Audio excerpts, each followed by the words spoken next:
Hello and welcome to the Summer Uni Rumbles between Deakin and Naughty Bears. I am joined by my color caster, Replays. Hey guys, what's going on? Who's ready to jump into a really exciting game?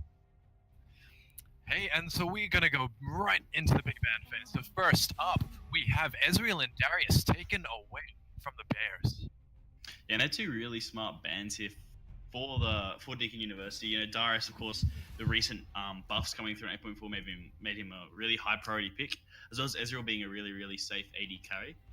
Jarno, the third band there as well, another really good protection support to hopefully provide with Bowser 101 with some great support from Team Deakin. So a good ban away there from Deakin University. Yeah. Warwick first lock in.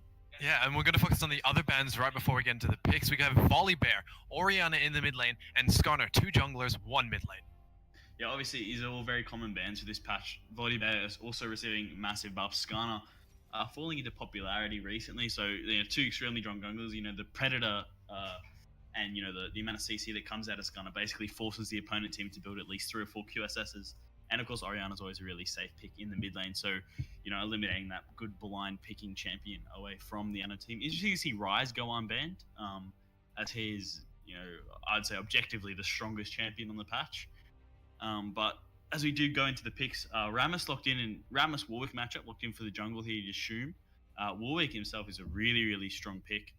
And obviously in the top lane, picking up that Scion, who's quite strong at the moment as well. So good picks all over. The Outsiders being locked in there for Briolo, paired up with a Varus, probably the strongest bot lane you can have on patch 8.4 based on solo queue win rates, as well as, you know, the amount of CC and engage that Alistar offers is incredible. And plus the Rageblade power spike that Varus gets, all really smart. Lock-ins here in the final lock-in, picking up the mid laner there for the Bears is Viger, so another great matchup allows them to also pick up that mid lane in that last spot, allows them to ban out 2 maybe potential counter matchups they don't like. So you'd expect Lux and then another mid lane ban to come from the red side here in this pick and ban stage. Yeah, Deakin have left that mid lane open so that they can be sure that they have the options, the opportunities to counter Veigar, to go through these bans and knock out any opportunity for bot lane as they ban out the Lulu. Yeah, well, you know, we still have a mismatch in the picks here. Both of them have picked up a jungle, but top and mid are both mismatched. I don't think there's any really too bad matchups for Sion, so, you know, the focus on mid lane from red side is expected, while the support ADC mismatch there allows them to also ban out the pinch the pool a little bit more to Alistar and Varus to get a real good kill pressure lane, and then, you know, obviously remove some threats such as the Draven. The Galio ban as well, really solid ban. Galio is incredibly strong at the moment, especially with the new AP item rework. So there's a lot of shakeups in the mid lane, lots of different champions coming through. Rise still on the table though, which is very interesting.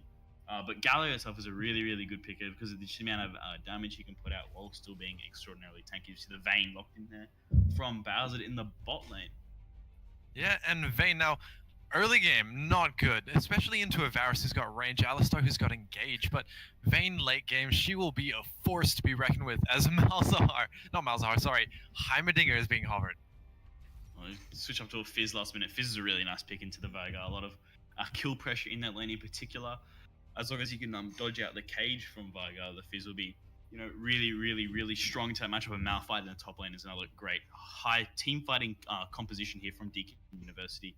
You'd expect that Malphite in particular to do a lot of really good high CC engages. We see Morgana locked in as a support, so a quite balanced bot lane here from quite meta team fighting focused team comp here from Deakin University, while there's a little bit less conventional team comp on the side of the Bears. The Vayne pick in particular is particularly odd because, you know, obviously she was really strong at the start of the season, but she has sort of been nerfed to the ground a little bit by Riot, which is usually the story with Vayne. You see her pop up for a couple of patches and then drop back down to being, you know, one of the lower tier ADC. So it'd be interesting to see how this Vayne pick goes, especially into what I would say is, you know, your S tier bot lane, the Varus and Alistar, two of the strongest individual ADC and support roles, and obviously together, amazing pick potential, especially with the Emax on the Varus, on with the amount of CC that and engage that Alistar offers. It's going to be really hard for Vayne and Morgana to dodge out most of the CC, especially given how immobile they are in usual. So be interesting to see how this goes. I definitely do like Deakin's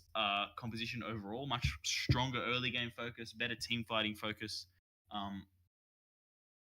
and also just better late game as well. Like, I mean, obviously in some roles they do outscale, but overall, I just don't think there's many ways for the Bears to actually win the game. They haven't really got any too many win conditions. Maybe, I don't know, play around the Scion or hope for a nice engage and get some picks maybe.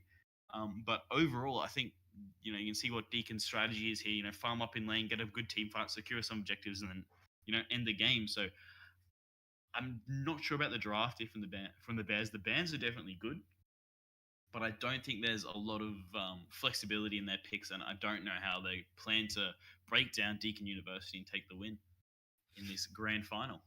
Yeah, and replays looking at this top lane, we have Scion into Malphite. Now this is, as I like to say, sort of going to be a wet noodle fight. Now these are two heavy tanks. We have 2.5 tanks on Deacon's side, but we only see 2 on the side of the Bears. How do you think that's going to play out? Not in the team fights, because that's what they're looking for. Deakin is looking for, but how do you think that's going to play out in the top lane? Warwick and Malphite against Scion and Ramus. Well, I do definitely think that Warwick and the Malphite have more kill pressure than Ramus Scion does, especially because the way that Warwick, once he gets level 6, has much better engage potential, especially with the suppression. And Scion himself doesn't really stack resistances too much. He really just gets super tanky, and he's not too hard.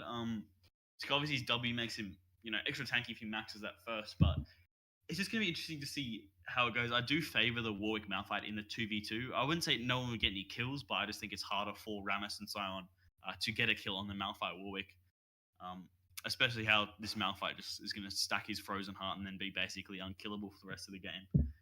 So, I wouldn't expect too much action topside because it is, as you said, a bit of a wet noodle fight. Not much going on. I expect most of the focus to be either mid or bot lane, just because of the amount of gank assists that Alistar offers to the Warwick, especially in the early levels when Warwick doesn't have that hard engage in the form of his ultimate. Especially, I guess if you look at the lanes in general, mid and bot both have, really good gank assists through the Fizz's slow and stuff through his W, and also obviously the Alistar engage I spoke about before, as well as Varus's ultimate when he eventually gets at a level 6. So yeah, it's definitely going to be a very interesting game. It's going to be very difficult, I believe, for the Bears to win this game. We'll have to just see how it goes in the lane phase, I guess. Yeah, and looking at the mid lane now, Fizz, he's a high AP damage champion right now. In this team comp, he's the only champion that's going to be dealing a lot of damage very quickly. Malphite, he's more of a tank. He's more of a sustain in team fights tank. But Fizz will be a force to reckon with. Varus, he's got a lot of protection as well. And because they have a Warwick and a Malphite on their side, they are going to be the ones... Varus is going to be the one dishing out damage, while Warwick and Malphite take all the damage. Yeah, exactly. Take up all the damage, yeah. Well, along with the Alistar as well. They've got, as you said, 2.5 tanks. Alistar is going to go full tank, probably rushing a Banner of Command in this new meta. That's the other thing is a bit of an issue for Red side. I don't see any really good Banner of Command sort of carriers, I guess. So it'll be interesting to see sort of how they abuse that, because that we saw today on the NALCS this morning actually that Echo Fox actually lost to Golden State Guardians to a bottom of the league just because they didn't have a Banner of Command minion. So I just don't think there's any good options for the Banner of Command on Red side, which is something that you should always consider when you're going into these games. But I don't know, Deakin just overall just looked like a much stronger team, especially that Fizz. He has such strong roams as compared to the Vigar. Vigar really just wants to sit in lane, farm up that passive, and then wait till late game and then press an R and kill everyone. So if we do get to that mega late game phase, then I definitely do think that the Bears do have the team fighting advantage. But the way the game is at the moment, I don't think we're actually going to ever get to that stage. So unless they can do something massive in this lane phase, they'll pop off. Yeah, and we are seeing the Mukau Alistar, so that's going to be a bit of a BM happening right there. As you like to do.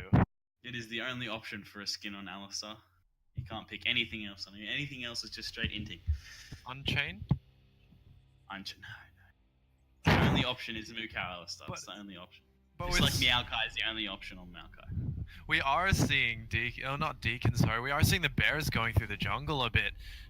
They're going to get spotted out by the ward, however, and I mean, Deakin playing this very safe, going to back away.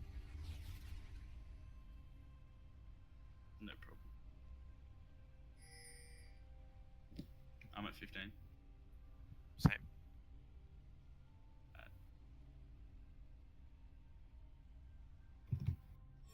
And we are gonna go back to the start. And as we see before, the Bears are gonna go into this jungle. They're going to try a bit of cheese, but we see that Deakin are gonna play it safe. They're gonna make sure they put a bush in their ward. They know. I mean, they do spot out the Bears, but they are gonna play it very safe. And as you'd expect. Yeah, and I mean, it was a worthy attempt by the Bears. They're gonna get spotted out by their ward there, and nothing's gonna come of that. And they're just gonna go. They're gonna have to go back to their blue buff. They're gonna have to just play a normal fight, get some farm, especially with their Veigar. Their Veigar has to stack. A late game champion like a Veigar, like Vayne, they will be looking to get those solo picks and to be able to win this fight by picking out one by one, especially the Varus and the Fizz. Yeah, it is absolutely paramount to their win condition as well that they are allowed to do that and don't fall too far behind in the first 30 minutes or so. Obviously the interesting start there from the Bears trying to get an advantage, which they should be doing considering they don't really have one in the lane phase. Picking up a cheeky first blood or a couple of kills then would have been really, really solid for them, as we do see the standard starts from the junglers, and an interesting defensive ward on the red buff there, considering I guess they didn't really spot out. I didn't spot out Deakin starting up that red buff there on the red quadrant, so they could have just assumed, especially since a common start for the Warwick is to invade the topside buff, since he has so much solo potential.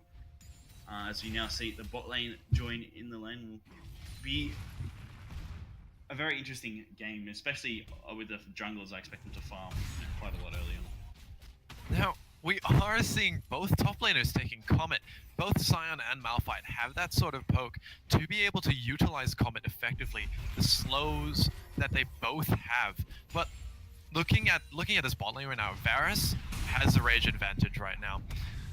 Malphite is going to try and dish out a bit of damage, not going to be enough. But looking at this mid lane as well, pre-level 3, this Veigar is going to have a lot of attempt. But Alistar goes in for a pulverized combo, tries to dish out damage, but a flash comes out from Morgana to be able to save her life. But that's going to be a flash down for the support. Yeah, and that's really good. You see the power of Alistar once he gets that level 2. The headbutt pulverizing gauge there is just sometimes just way too much to handle for the enemy team. And now, obviously this Morgana staying around, especially with the Warwick, is, quite dangerous for her. As you see the press, just looks to draw attention to the runes on Warwick, actually, as Warwick's one of those champions who doesn't really have a designated keystone that you really, really need. And he's opted for press the attack, which is quite a smart rune, an aggressive rune on Warwick, but smart because it does allow you to get that extra DPS off while still going full tank, as opposed to maybe a Predator or an Aftershock.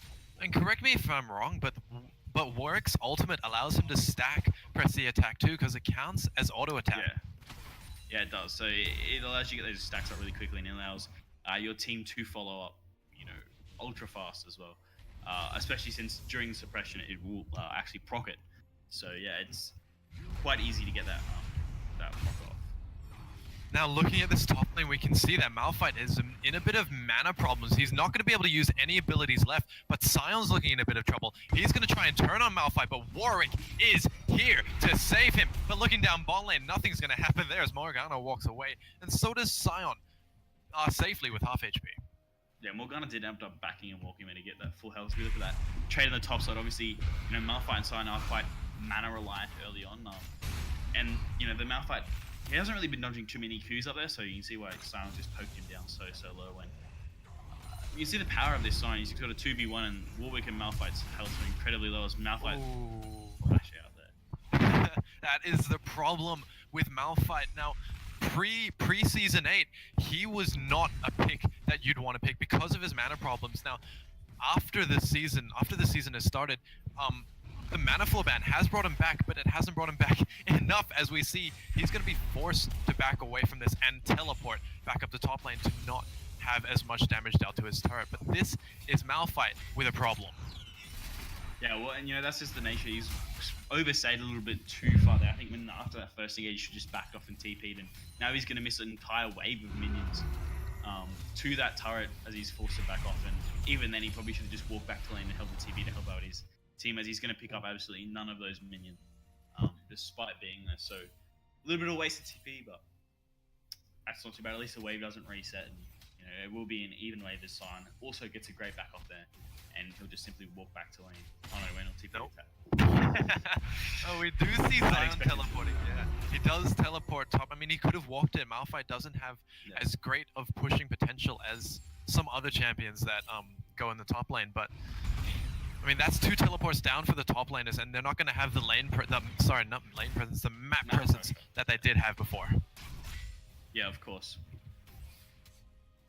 But looking down at the spot lane, Varus is getting a bit of poke, but Morgana, Tim, Danklin is dishing out a lot back to the spot lane. Varus and Moo Cow Alistar is gonna, I mean, before they're back, they did take a lot of damage from Morgana, and she is a threat, especially in the laning phase. And Malphite is just gonna take more damage. And that's basically all that's gonna happen after just a poke war between the 2 tanks. Shouldn't expect any kills now. They're starting to get a little bit more healthy, but especially down that bot lane, you can just see the amount of advantage. Varus has already got a solid farm lead on the Vayne, and the Alistar as well just has so much more pressure in lane than the Morgana, unless she can hit her bindings, which are pretty hard to hit. One of the hardest skill shots to hit in the game because it's very slow moving and easy to dodge. But if you do hit it, it is very good for you because it's got a long root duration as well. So that's I mean, it's good for your team if you do hit it. But Sion maybe looking for something on Fizz, but unable to, as he does have Playful Trickster, the troll pole, to escape from anything. But Sion using the train choo-choo, he's gonna try and engage onto Malphite. Malphite is gonna try. He's gonna use the ultimate onto Sion. Warwick is here as well. He's going to use the fleet onto Sion, but Sion has got a lot of health. Pops the health potion, but that press the attack stack is going to dish him down. Malphite and Warwick are going to walk away from this one. Sion trying to dish out damage, but nothing is coming. Yeah, and that was a really great collapse there from the Warwick. It was just that blue buff coming up to clear his Grom, and the Sion used the ultimate aggressively without vision, and as you can see, got costs. However, on the other side of the map, good pickup from the Rammus. Just noticed the Warwick's top side, they moved to take his Infernal Drake. OBC is, and Warwick moving down, so it might be a little bit issues to drag that. Oh, but that binding does land, and they're going to have to maybe stay there. It's not great for Rammus to stay there. He's taking quite a bit of damage from this Ocean Drake. A flash coming out from Warwick as he's going to secure a kill onto the enemy jungler. Alistar and Varus are going to try and get a pick onto this bot lane, and Veigar is forced to flash over the wall over to his blue buff. But now this Ocean Drake has turned over back to Deakin. The binding isn't going to land on anyone, as bombing does secure that Ocean Drake. Yeah, and from the the Bears, there was quite a greedy play. You saw the Veigar trying to sort of zone off the Warwick and the Fizz, and they didn't really have enough damage to take that Ocean Drake down as quickly as they would have liked. Obviously, Rammus was just way too late to stay in that pit, and they definitely should have backed off well before then, and hoped it reset. Maybe even just tried a bit of a disengage to try to push them off the Dragon Link, come back and secure it later. But unfortunately for them, it was not available. Another good mechanical pick up there in that play. You see the Warwick use his Q to follow the Rammus's flash over the wall, which had to pick him that kill there, and finally secure the Dragon 3C, whereas the Rammus would have potentially been able to escape that. And you can see the amount of control wards around this Dragon Pit right now on the side of Deakin. They have 3. 2 inside the Dragon Pit and 1 just outside. And looking up top lane, Malphite's taking a bit of damage from Sion. Comet is doing its work on Sion right now. Yeah, we usually see in the post-game stats how much damage this rune is actually doing. You see the Warwick. Oh, choo-choo again, and Sion's going to be able to secure an easy kill onto the opposing top laner. Rammus, you aren't needed, as he just goes back, clears some wards, and disappears. But yeah, and that was just disrespectful. Varus is trying to dish out a bit of damage. Vayne uses the final hour to disengage. That was a wasted ultimate. And that is sort of the pressure you see here from the Varus. He has so much more, engage and damage potential than this Vayne, especially early on. And that does force out the R, which is, not a too long cooldown. It's 100 seconds cooldown, which is, quite a lot, but you just expect them to farm up. So I think she'll have that cooldown ready for the next fight.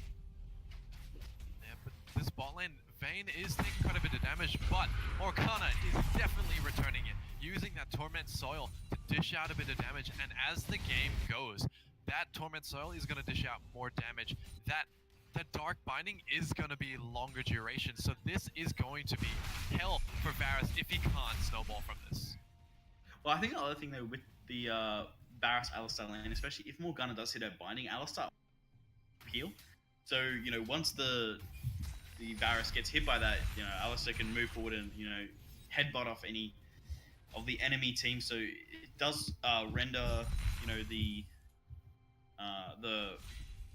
Morgana's binding, sorry, a little bit useless in lane. Obviously, it's still an effective crowd control ability in team fights, but the Alistar support pick just so useful at the moment for these AD carries. It is, but in a team fight, is it going to be as useful as we think? Because they do have 5 members on their team. Alistar can only push one away, but in this mid lane, Fizz is going down quickly. Rammus is going to be able to pick up that, and here come the 2 top laners, and Teleport is coming in from ADJW, but that's not going to be in time as he's down here to push down this mid wave. Sure, and that play there from Vigar in particular is just purely just the range advantage in the mid lane, just slowly being getting poked down on this Fizz. Obviously being melee, trying to get some farm there on the Fizz, is just not being able to pick it up, it's just been zoned away. As you see the 20 plus CS farm lead, we see 4 Vigar in that mid lane. I don't know about the TPs there from the top laners, I feel they're a little bit wasted, but nevertheless, they will just resume back and reset. Well, Malphite didn't actually TP down, his TP is still up, so Sion maybe wasted his a little bit there as they do look to take the Rift Tower now, which is going to be really good for them, and they'll definitely use that to pick up the first blood turret. Maybe not use it top lane, I'm pretty sure Sion can take that by himself, but they're doing a little bit of a lane swap here from Deakin University. The Malphite's going into the mid lane while Fizz is rotating up top side, in a little bit of danger here though. Fizz may be in a bit of danger. Rammus is trying to chase him down, but he does go under the turret, but that's not going to save him either. The Rift Herald has been used as soon as it's been taken, and they will be looking to take first break up top lane. But looking down bot lane, they're going to try and respond with a turret down there. Here comes the ultimate from Fizz, but Rammus is trying to trace him down. Playful Trickster is up, so he's going to use that to dodge away. But in comes the Sion. He's not going to dish out any damage, and Rift Herald is charging up another attack against the second tier turret. Yeah, and that's a great Rift Herald usage while getting a charge off secondary. Don't think it was really necessary for that first brick up top. Obviously, they did use it to secure it rather than getting the bottom turret, but I think they still would have won that race anyways, given how low the turret was. But getting that second charge off, it's an effective Rift Tower. Basically, the objective is taking Rift Tower is the same as taking a turret, because you should always get a turret from that Herald, and it's good to keep it away.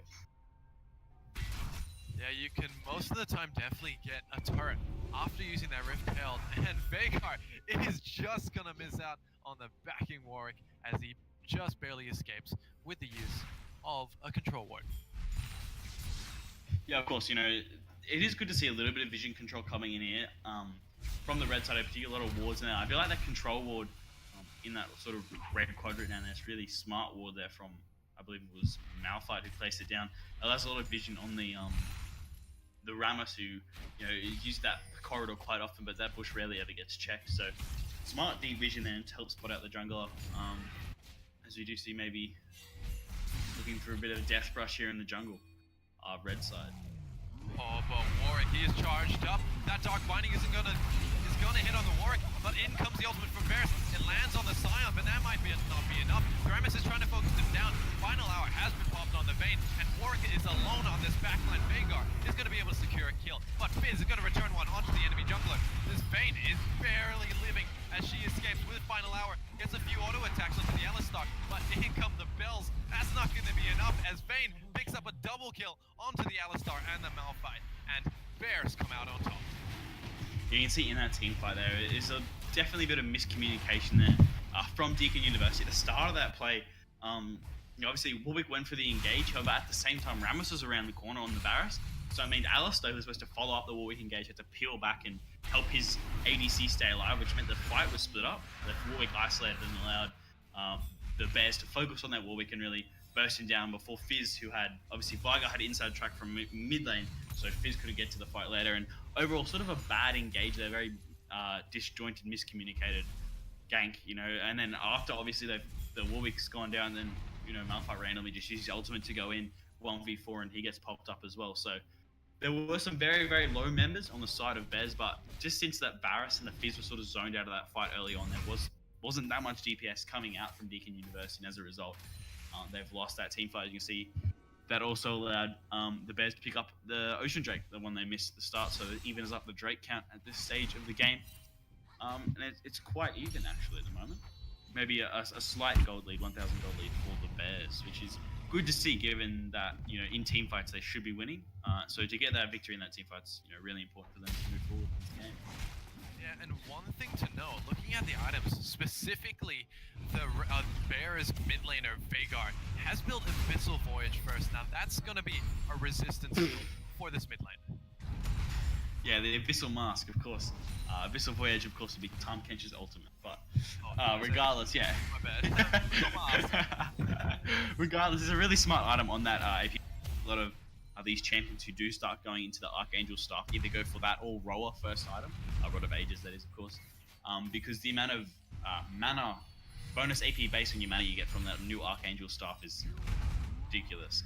So the Abyssal Voyage obviously into a Fizz will reduce some of the assassination threat of this Fizz, and allow the Viger a little bit more safety, as well as allowing him to dish out a lot more damage in the team fights, given the 10% bonus MR that everyone else will take.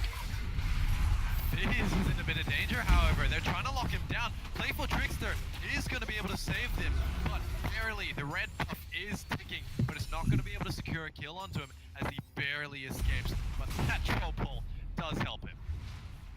A little bit of a waste on his Chum the Waters there. He sort of threw it out into 4 people. I don't know what he did that for. Obviously, a great escape using the Trickster to get out, and only just surviving to the tick of the last kick.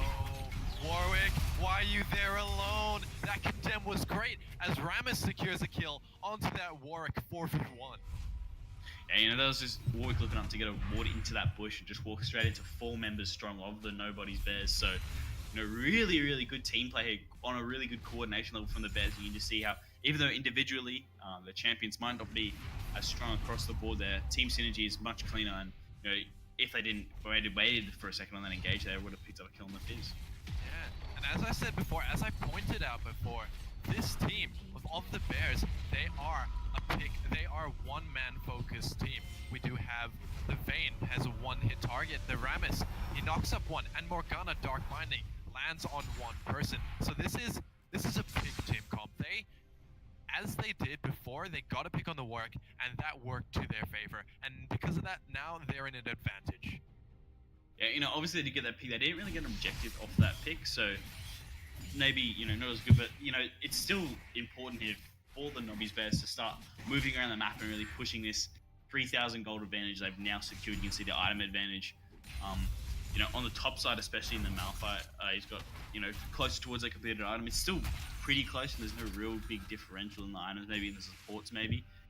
But in terms of power spikes, the Varus just picked up his Rage Bait and his last back, which is a much stronger item on him than it is on the Vayne. And, you know, Varus really only needs one item to fully come online. So, you know, the amount of damage you'll expect this Varus to dish out in the next couple of team fights is going to be a little bit unexpected here, and it'll be interesting to see how it goes. Well, EDC splitting up, they've set up a 4-1 split push setup here for the Bears. Sion obviously off in that sideline, creating a lot of pressure as they sort of apply pressure across the map. Warwick at red buff, don't know what he's doing there, should be helping out the team as it's now a 4v3 on this mid lane tier 2. Oh, but Fizz is caught again. Dark Passage has landed. Vayne, Chum in the Waters has landed, but that Black Shield is going to do its work. Warwick gets a huge engage onto Vayne. In comes the ultimate from the Varus to be able to secure the kill onto the enemy ADC, and that's now a 4v5. And that's a really good pick that helps defend that mid lane turret, as well as, you know, helps get that off the Fizz. The Vayne sort of kited the wrong way, got stuck around that wall and was cut off from the rest of his team. So, you know, really smart play there from the Varus and the Warwick to notice that opportunity, that Vayne being a little bit out of position, and good execution to clean up the kill and stop the 4-1 split push. And that Black Shield is doing its work as well. It did well to keep the Vayne alive, but 2 ultimates on the Vayne just wasn't enough. The Black Shield just wasn't enough to keep his ADC alive. And now Vayne is gone bot to keep that turret alive, but now it's a 4v5 in mid lane. Vayne has to start moving towards this mid lane if she wants to keep that mid lane turret alive. Yeah, I don't know, getting Vayne, obviously it's good to get the farm on your 80, but I think Sion is definitely better in those split push lanes. Obviously he did it to come back from base, but they do have a slow push going on top side, so if they can potentially split up a 4-1 in the bot and mid lane, maybe distract Deakin from that lane as I see him on the Baron. Oh, but Chum in the Waters does land, and so does the ultimate from Malphite. Zion flashes, but in comes a great disturb from the Alistar to stop the ultimate onto Warwick. But now Baron is doing his work. Fizz has forced the flash over the Baron pit. No, not flash, really on Trickster, and that's going to keep him alive. But the damage coming in from Warwick, and that Baron is going to be able to secure a kill onto the Rammus with the help of Warwick. And Vayne is forced to use Final Hour to escape from that one. Barrett's barely staying alive against this Veigar, and Fizz just wants to chase him down, secure the kill. Playful Trickster doing his work to keep him alive, and Itachi has stayed alive. Yeah, that's a really, you see the team fight effectiveness there. They sort of split them off. They sort of, Bears engaged really oddly, came in one by one, focused down as they did. The Alistar in particular, you see the value of this pick, having so much peel for his team, and also re-engage as well, you know, following up after that re-engage they had with the Warwick ultimate. So really good team fight around there. Maybe odd to start at the Baron, but they did notice the Vayne was obviously in the bot, so it's a long way for her to walk over. And she did only get that towards the end of the fight. So, you know, overall, you see all the team fighting ultimates being used, getting the pick early on the Morgana, as a Simon was re-engaging, a great disrupt from Alistar to keep his Fizz alive, who did also burnt Rammus's flash over the Dragon Pit, who flashed in the pit to follow the Fizz. Which is a little bit odd from the jungle there, let him get caught out with no escapes and ended up getting picked up there for the kill. A great 4-for-0 trade. A really good executed team fight there from Deakin. A little bit more synergy than the last couple team fights we've seen. Oh, but the Bears are trying to secure the second Ocean Drake. It's a 1-for-1 Ocean Drake right now, and Warwick is taking a bit of damage from the Veigar. This might be looking at like it's another fight. Rammus taking a bit of damage from the Warwick. Warwick is trying to dish out a bit of damage. Playful Trickster has been used. The train is not going to be able to catch out the ADC, as he is just going to escape from that Malphite, dishing out a bit of damage as the ultimate lands. Veigar gets a huge ultimate onto the Fizz to secure a kill against the enemy mid laner, and now they will be looking for this Ocean Drake. Deakin can't do anything against this, and so that's going to be a free Ocean Drake, I believe. That's a great 2-for-2 there from the Bears. You know, obviously a little bit of an interesting engage there from Warwick, especially since, you know, again, you see these team fights. Whoever wins it, you know, these team fights seem to be either one team always seems to be coordinated and together, while the other one sort of split off. Like again, then you saw the Malphite and the Fizz sort of come on a flank around the other side of the pit. But you know, the other 3 mils are getting focused down by 5, and you know, I know the effectiveness in the team fight strategy is sort of split their focus, and you can take them down from the outside, one on the back line, one on the front line, or split up their front line attacks to get around them. But you know, the amount of just engage and tunnel vision that the Bears are showing on, you know, the first members to engage allows that strategy to be a little bit less effective, especially because they're taking a lot longer to get there. And as a result, they did pick up the more important champions, as well as the Scion zoning the Varus out of the fight for a significant portion over there, not allowing him to get his DPS down, and overall allowing his team to, you know, pick up those kills. And eventually the Ocean Drake, even though with a 2-for-2 trade, the Drake definitely needs the advantage with the Bears, and you know, they've got a decent lead still. Yeah, it's come down a little bit, but a lead nevertheless. But it was well played. Now, Scion did a really good job. He's got armor. He's finished the Gargoyle Stone plate, so he's going to be a hassle to deal with. On top of the Rammus, who is now building Thornmail, should be able to finish it fairly soon. That's just going to be hell for the Varus. Yeah, and you know, this Varus is expecting maybe, I think he's building towards a wit's end at the moment, which is, you know, obviously helps protect him against the Veigar here, but he will definitely need to look at a Last Whisper soon in his build, either that or get the Blade of the Ruin King, either now or as his next item, to sort of just shred through the Rammus and the Scion, who are extremely tanky. But they are looking for another fight. Scion is down bot lane. He's got teleport. He's got his ultimate, so he will be joining the team if a team fight breaks out. Malphite is there as well, so it's a 4v5. But Warwick has engaged now, tries to get a secure kill onto Veigar. Does not have enough damage as the root does land from the Morgana. Varus has landed onto the Veigar, and in comes the train. Knocks up the support, but that's not going to be enough damage as Rammus falls dangerously low.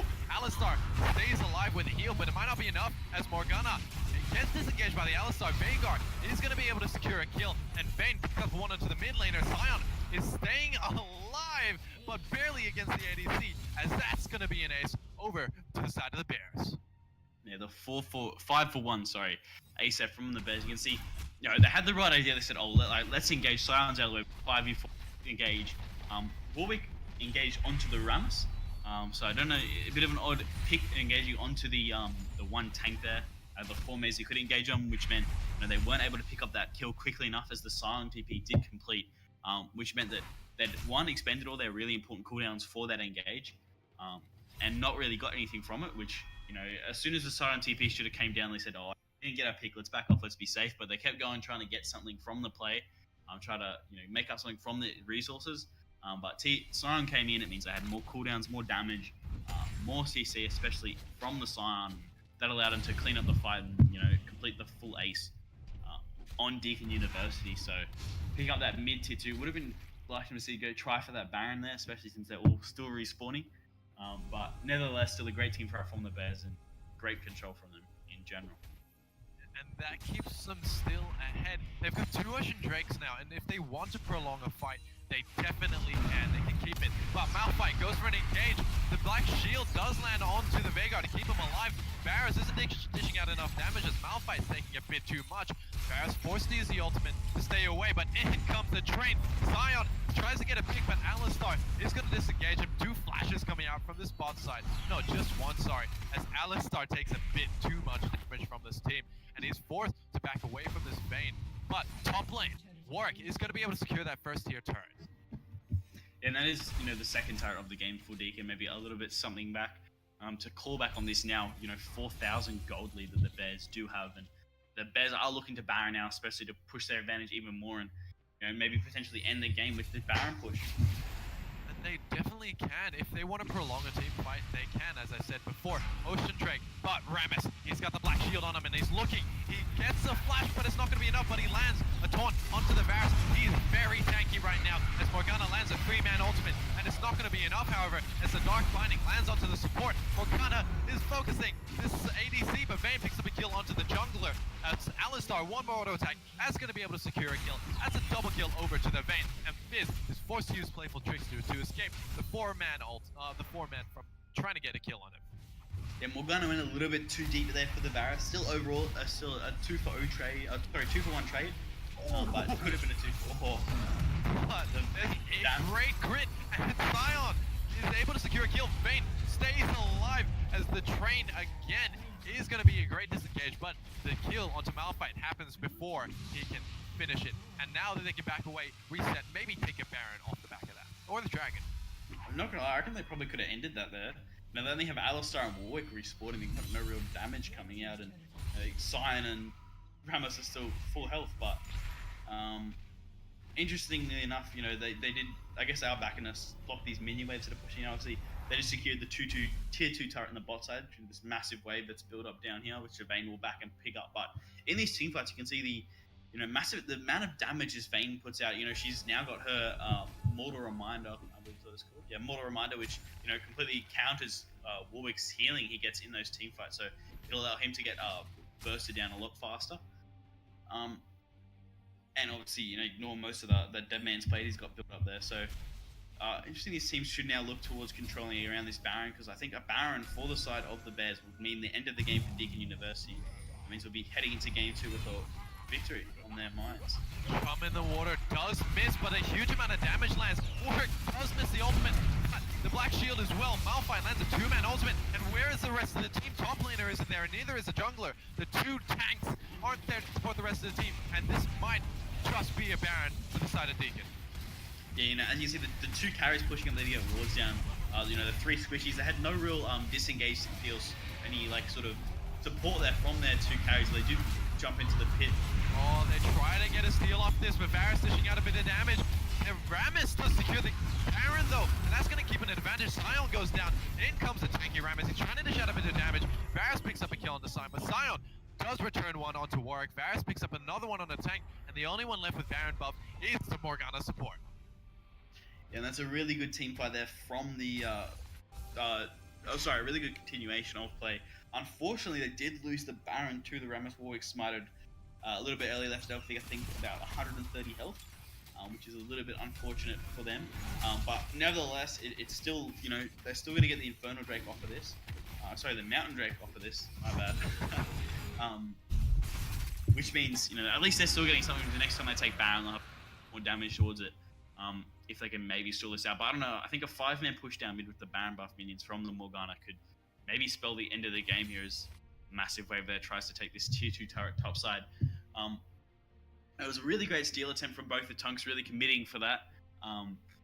Unfortunately, neither of them could get out their lives, but it was still worth the effort to get that steal, get that Baron off Deakin University, because with that Baron and that ace, especially this late in the game, it could potentially lead to definitely cracking the base, but maybe even an end, especially with how powerful that Baron is. So a lot of team fighting power now taken away. I believe at 30 minutes it gives you a bonus 60 AP and like 30 AD, which is a lot more than what the old Baron buff used to give me even at like 50 minutes into the game. So a lot more ending potential on that Baron now. See maybe something going down. The teleport coming from the Malphite. Warwick tries to dish out a bit of damage, but he's not tanky enough as he's taking too many auto attacks from Vayne. Barrett's dishing out a bit of damage to Morgana, but it won't be enough as he's exhausted. Jump in the waters does miss as Vayne has used a final hour and is taking a lot and has taken a turret shot. But in comes Rammus, he's trying to dish out a bit of damage. He lands onto the Varus. Varus uses QSS to escape from that one, but it might not be enough. The two tanks are really chasing him down, and he's going to go down to the Scion. Fizz is used Sonya's Hourglass, but it might not be enough. One auto attack does crit as Vayne secures the kill. Up to mid laner now, it's a 2v4. They want to keep pushing down this mid lane. Morgana is still alive, so the Baron buff is still alive as well. These Baron empowered minions are going to help them take the inhibitor second inhibitor turn of the game, and as well as the inhibitor. This might not be a good ending for the side of Deakin University. One Nexus turret goes down. There's 4 men pushing this base. Malphite, Warwick, and Alistar, they have no DPS. They might not be able to stop this. Warwick does land, but it might not be enough. Vhagar has used it, the Event Horizon, but it's not going to be enough. The Malphite uses his ultimate onto the Vayne, but that is game going over to the Bears. Yeah, and even though they had the weaker, they managed to get those small advantages with skirmishes and convert them into great objective leads and overall end that game, especially with that great play there at the end of the game by the Rammus to secure the Baron as well, which ultimately led him to winning the game. But in those last 2 team fights we saw there, you can see the benefit of the Mortal Reminder on the Vayne in particular, because the Warwick's healing, he just had no healing. So, obviously the benefit with Warwick is once you get down 50%, once you get to 30% health, you start your healing doubles and then triples. So usually you just get down low and then you just ultimate someone and get your full health again. But with the Mortal Reminder, means he's got no more healing from that, and just allowed him to just be, pop really, because he doesn't have that many resistances as he is a Warwick. So, obviously a really smart, good itemization there from the Vayne to sort of pick up into the game. And, it's just a compilation of the leads. You can see the Vayne with 14,000 gold at the end of the game, while the Varus only had 1,100. So, 2 massive team fights there towards the end, just completely going in favor. There was no real structure from, Deakin University. Overall they did have the better team fighting comp, I believe, and it was just poor execution that led them to lose. As you see the damage at the end of this game, the Vhagar put out 30,000 damage, Vayne with 21,000. While Fizz only did about 8,500, which is less than everyone on their side. So a lot of whiffed ultimates, a lot of short sharks instead of the long ones you want if you're the Fizz. So overall, I think the Fizz pick wasn't the smartest choice, and maybe in the next game Deakin fix that up and look to maybe turn this best of 3 around in the grand final of Division 3 for this tournament. Yeah, and that was game 1 going over to the Bears against Deakin University. Now, I am going to sub in with Arcade Retro, your normal Uni Rumble caster. So when game 2 comes around, Arcade Retro will be the play-by-play, as replays is going to stay in color caster. We're going to take a short break, and we will see you later.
Test. This is the Mud God.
think of you and me. Don't wanna leave the world you see, and I will hold you down if love is still alive. It's all forgiven to my eyes. The tide has turned around. Just listen to the sound. Two hearts beating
down, and the shadows above a town.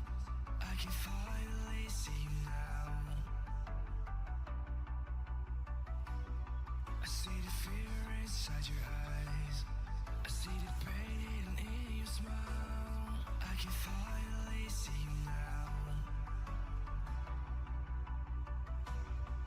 Oh, we're radiate all over the world. We used to radiate, get radiate, but now we're drowning.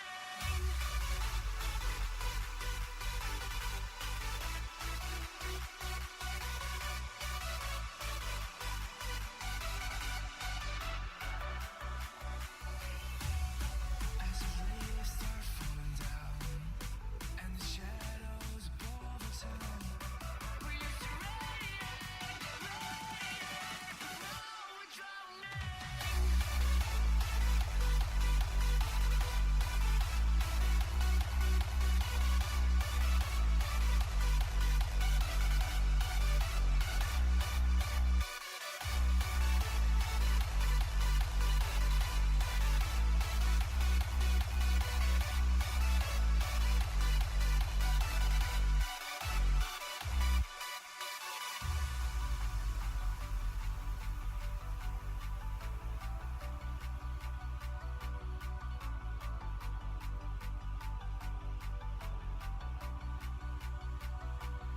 I see the fear inside your eyes. I see the pain in your smile. I can finally see you now.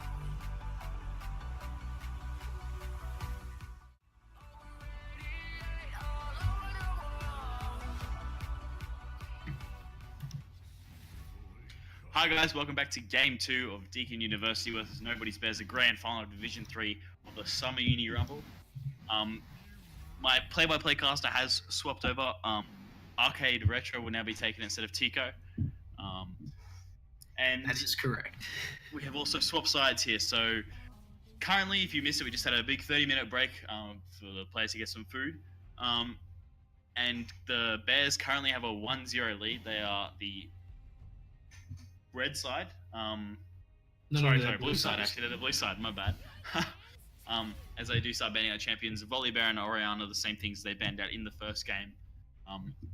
Being the winners, no reason to change their strategy. But on the red side, Deakin University have banned out both Scion and Viger, picks that were used to great effect by Nobody's Bears. So good target bans there from the red side, and then obviously the Vayne as well. So banning out 3 of the hard carries they played last game. So we're going to have to see something different here from the Bears in this potentially tournament winning game.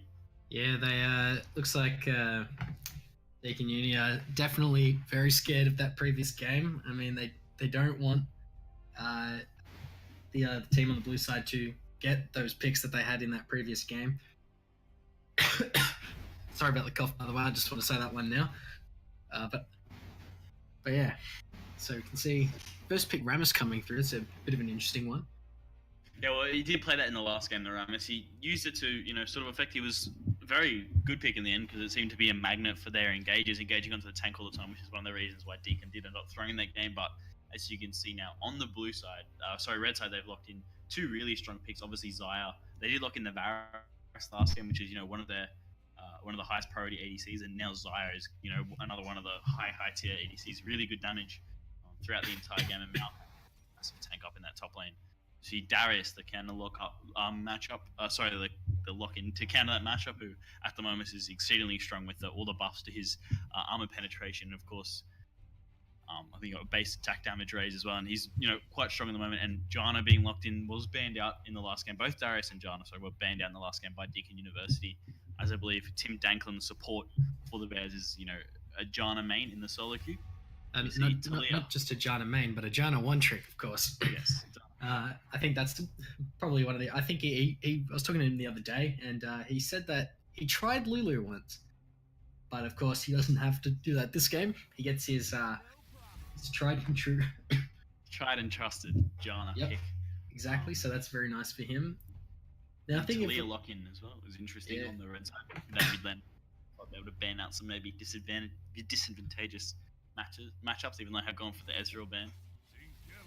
So hopefully out of the side of Deakin here, they pick up an early game jungler to help offset that Darius Maokai matchup because that has a lot of potential to be pretty snowbally, I'd say.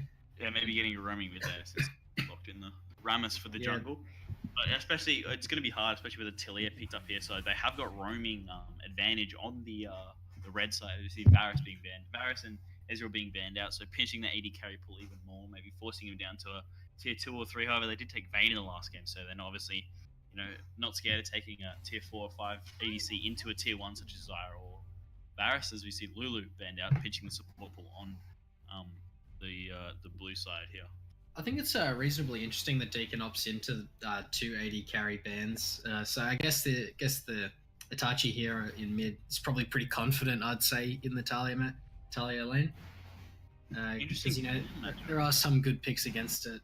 Like, for example, I mean, Cassidon's one that I know pretty well, but there are some other really nice picks into Talia that are pretty good right now. So maybe they just think Deaky doesn't play him. Of course. And interesting to the Cannon lock. I think that could potentially be a Cannon top with a Maokai jungle. See Tristana locked in for Bowser. That's a really, really strong pick. Simple AD carry, super good scaling. So another strong lookup. And they're might look in the TF here to maybe subset the amount of map impact Talia has with her, quite effective roams. Another roaming mid laner TF. Always really popular in the Korean solo queue in particular for just the massive map influence he has as the clock ticks down. Danny Q will be taking that TF. So a TF Talia matchup in the mid lane, and we have the duo in the bot lane. So a lot of early priority here. Zyrakan, a lot of early priorities. Rakan probably one of the strongest engaged champions in the game at the moment, and the Cannon top being taken into the Darius. Maybe a little bit of a Cannon matchup there. A lot of AP damage though. If it is an AP Cannon, could also be an AD split pushing Cannon. Don't know. I think Huni played a game of AD Cannon in his solo queue. So don't know what it's going to be. It's actually not too bad, Deacon having this majority magic damage comp. Because the Rammus, he's generally better as an armor tank. So it's kind of a little bit genius, I guess, from the side of these guys. Sort of perhaps maybe forcing that Rammus to not go for that Thornmail first. If he does, it probably won't be as effective as it would be in full AD comp, yeah, of course. Yeah, more traditional. More attack damage focus. Yeah. Well, the other thing is interesting to see here that Deakin University in particular opted into what looks to be a 1-3-1 strategy. Hopefully, getting out of lane phase and setting up both Cannon and Talia in those side lanes with both of them really good roamers being able to switch lanes quite quickly. While as a little bit more of a standard, 2 tanks and then 3 backline comp here from the Bears. The Bears obviously currently 1-0 up, and you saw in that last game, especially, Deacon opted into a very team fight focused comp, and overall got sort of out team fighted by the more off meta, I'd say, comp by the Bears. Than just the Bears just had a lot more communication and synergy, which did allow them to end up, winning some team fights and taking some advantage and overall winning the game in the end of it. So, obviously Maokai's still Maokai jungle used to be a thing, still sort of a thing. A lot of gank potential there, the point and click CC, along with a massive team fighting ultimate as well if they do need to go towards that. But it'll be interesting to see how well the Deacon communities can utilize and execute this 1-3-1 comp they've sort of opted into with their picks. Yeah, I actually like how they sort of flex picked that Maokai there. It allowed them to sort of shy away from that matchup, which kind of would, I guess, maybe force the jungler bombing here to show a lot of attention topside early. So they managed to avoid sort of locking themselves into that strategy with that flex pick. So I think that's going to be pretty good in terms of the early game for Deacon here. It gives them the opportunity to just sort of farm up without having a lot of early game pressure from really any of the lanes of. Yeah, exactly. Escape the early first levels. Unlock the ultimate to roam around the map quickly, and as well as that, get out of lane phase and set up that 1-3-1 they really want to do. Especially since this Darius is going to fall off quite hard. But early on, you would be looking for the Rammus to be focusing topside, as Cannon is relatively squishy if you compare it to maybe even a Maokai in that lane. So it's going to be a lot harder for the Darius to pick up a kill on the Cannon. Especially because Cannon doesn't really build too much armor. He might be probably rushing. I expect him to rush a Seeker's Arm Guard probably. It really just But- depends what kind of cannon they're trying to run here, because generally a top lane cannon is that split push with the Blade of the Ruined King style Yeah, that we sort of see in a build, lot of yeah. pro play specifically. But also, like, there is potential for the AP, so it really just depends on how the game Yeah, goes. well, they So sort I of, guess if they we'll go find for that out. full split push or a little bit of team fighting as well, because I believe Cannon is still the champion with the highest attack speed growth in the game. So by the time he hits level 18, he will have the fastest base attack speed without any items, which makes him obviously quite effective to also go for that Runan's Runan's blade with the Bork build. Sorry, not the Rage Blade build. But as we jump into game now, see what they have to bring on the Rift. Yeah, so it'll be interesting to see how the early game evolves from both of these two teams. I would say maybe overall I'd give it to the Bears. Tristana, very strong champion just across the board, and I feel like has the edge up in general in terms of the matchup in those two head to head. However, that being said, there is the Rakan there in that bottom lane as well, and those two are very strong as a duo. So it should be interesting to see how that does play Yeah, out. they do have a lot of damage, especially early on in the levels with the Zaya's W applying to both Rakan and Zaya. And it's a little unexpected damage, especially onto unexpecting Jano, as the Tristana might jump away and leave her a little bit overextended. So we're looking to make some early plays from the duo down there with Zaya's abilities, and of course topside the Darius is going to be looking to do something onto the cannon before he can get really help. So it's going to be quite an interesting game. The 1-3-1 is once again from Deakin, a very telegraph win condition here. In these games with a little bit less of a more specific winning condition from the Bears here, more just sort of trying to set up those late game team fights and take objectives and rush down turrets, especially with the amazing turret taking potential that Tristana does offer in any team combo game. So it's definitely going to be an interesting one, especially with drawing interest to Rakan's rune choices. He's managed to take the unsealed spellbook, so it's going to be interesting to see what he does with that certain rune.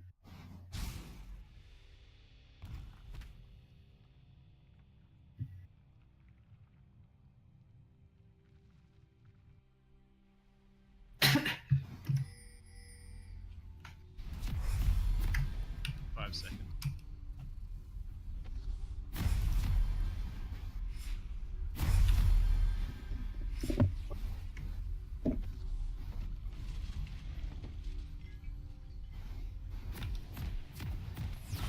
It looks like we are going to be getting into game here.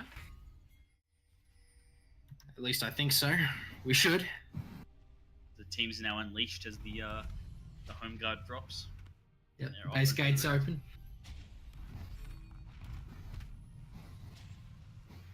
And so hopefully we see some good early game shenanigans go on. It always makes a game nice and fun.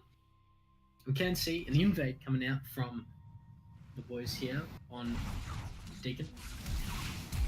Oh, flash forward. No, just a couple of flashes traded from the supports. Yeah, that's I'd say a very 5 minutes that we did see in a previous game. Obviously, it was the Bears executing that 5-minute invade, not Deakin. But getting the flash off that Jana early is really important for this bot lane matchup, especially since she's so immobile when you compare it to the Rakan and the Zaya. Sorry, Bears did the red side invade last game. This game, Oh, okay. Deakin 5-minute invade play, yeah. But yeah, obviously taking that flash off Jana allows him to play a lot more aggressive, especially since Rakan has so much mobility, allowing him to go back and forward so much quicker. So good to see, and especially they also have a lot of vision here. Wait, hang on a minute. Talia coming in. What? Throwing down some poke. Cheeky poke. Probably not going to do an awful lot overall. Standard start here. See, you can see the W there from the Zaya and Rakan, allowing just to burst down that blue buff so much faster than the other team, than Tristana and John. Sorry. Teams now move into their laning positions. Talia getting the shove in the mid lane. Of course, that's to be expected, isn't it? Talia, a lot of weight clear with their Q level 1. Oh, we can see Rakan going in, pretty hype. Tim Dangle and Janna going down half HP. Ignite comes out flash forward from Zaya, and that's first blood going over to Deakin Uni. And you see that's the flow and effect of grabbing that flash early on. The the Janna, especially immobile, especially considering the Kana allowing to jump forward with that grand entrance, and really see Sarah up and burning the ignite and the flash for no exhaust coming out from the Janna to save her life, and you can see that first one picked up just because of that flash they picked up before. So really good priority now, and they'll have massive advantage now. Yeah, we're only 2 minutes into the game, and Deakin already looking good compared to last game, I'd say. Yeah, good to sort of get the same early game that they did last game. Hopefully they don't throw it in those mid game team fights, but smart play here from the duo playing around that flash cooldown. However, hurting the flash on the Zaya means it could be a potential gank opportunity for this Ramos.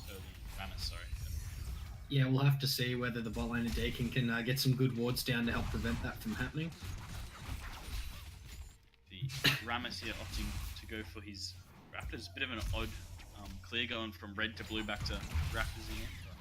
Interesting path. Maybe something going down mid lane now. Oh, going out in mid. Maokai coming in. The flash comes out.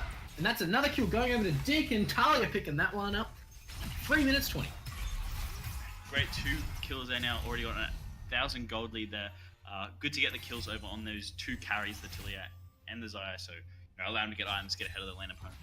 Really push this advantage for them. And hopefully. Well, Ramos coming in, trying to get something down. Zay doesn't have that flash. The taunt comes out. Rakan going in, trying to keep him alive as much as possible. That Tristana's explosive cost about to come out.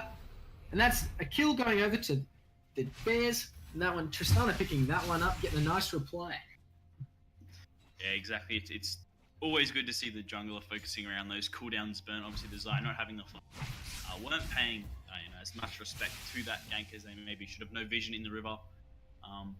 And the explosive charge are ticking down. Even though Rakan did get a really nice shield off on her, the lack of summoners there from the duo allowed Ramos to come down there and give Tristana over that kill. So yeah, and I mean, if we look at the map, there's very funny game. yeah, I know. If we look at the map, there's no wards out of Hazard and Briolu in this bot lane. Like, that one was coming. They needed to. It was reasonably obvious. No summoners down bot, and with a Ramos jungle who can be pretty effective in these early game ganks. It's kind of pretty reasonably large misplay out of them.